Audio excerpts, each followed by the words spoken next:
জীবনে সম্পর্ক অনেক রকম, কিন্তু স্বামী স্ত্রীর সম্পর্ক সবচেয়ে সংবেদনশীল।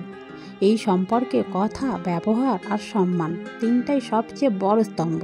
কিন্তু আজকাল অনেক সময় রাগের মাথায় ভুল বোঝাবুঝিতে অথবা মুহূর্তের আবেগে অনেক স্বামীর মুখের ওপর এমন কথা বলে ফেলেন যা তিনি ভুলতে পারেন না। এগুলো শুধু ঝগড়া তৈরি করে না, ধীরে ধীরে ভেঙে দেয় সংসারের ফাউন্ডেশন। স্বামী বাইরে সারাদিন লড়াই করে, চাপ, দুশ্চিন্তা, দায়িত্ব সব কিছুর সঙ্গে যুদ্ধ করে।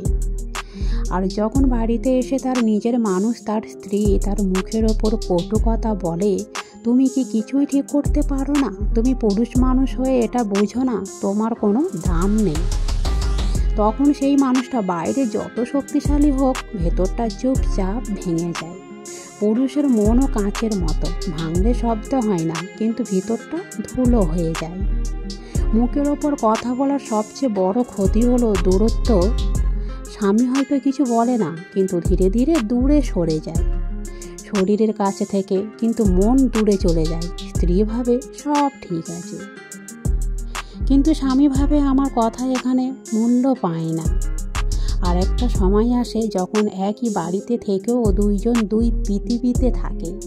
ভালোবাসা পানির মতো, যত আদর পাবেন তত বাড়বে, কিন্তু কটু কথা তাপে এই পানি ধীরে ধীরে শুকিয়ে যায়। যখন স্বামী আপনাকে সম্মান দেয়, একটু ভালো আচরণ চায়, একটু নরম কথা চায়, আর আপনি তার মুখের ওপর রাগ দেখান, তখন তাকে আপনি কষ্ট নয়, একা করে দেন। স্বামী স্ত্রীর সম্পর্ক বকা নয়, বোঝাপড়া দরকার, রাগ নয়, সহযোগিতা দরকার।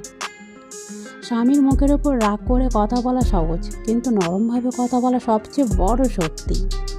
আপনি যদি সত্যি সংসার সুন্দর রাখতে চান, রাগ উঠলে চুপ থাকুন, সময় বুঝে কথা বলুন, অভিযোগ নয়, অনুরোধ করুন, আঘাত নয়, সহানুভূতি দেখান। স্বামীকে জিতে ফেলতে রাগ লাগে না, ভালোবাসাই যথেষ্ট। ভিডিওটি কেমন লাগলো আপনাদের কাছে, আর আপনাদের মতামতটা জানান কমেন্ট বক্সে।